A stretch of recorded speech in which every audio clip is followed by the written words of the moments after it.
ఈ మొబైల్ వచ్చేసి Realme 14 Pro Plus. చాలామందికి అయితే ఒక డౌట్ ఉంది, ఏంటంటే IP69 అండ్ 68 రేటింగ్ ఉన్న మొబైల్స్ కూడా వాటర్లో రివైవ్ అవుతాయా కావా అనేది. సో ఈ వీడియోలో అయితే నేను మీకు లైవ్లో దీన్ని వాటర్లో డ్రాప్ అయితే చేసి చూపిస్తాను. సో మీరైతే చూడండి. సో వాటర్లో అయితే డ్రాప్ చేస్తున్నాను.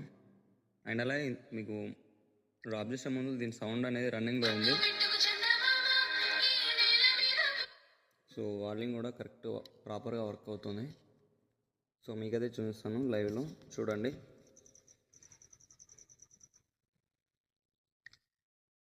సో వాటర్లో అయితే పెట్టేస్తున్నాం మొబైల్. సో కంప్లీట్ వాటర్లో అయితే ముంచేసాను మొబైల్ని. సో వాటర్లో కూడా మొబైల్ అనేది ఆన్ అవుతుంది. సో బయటికి అయితే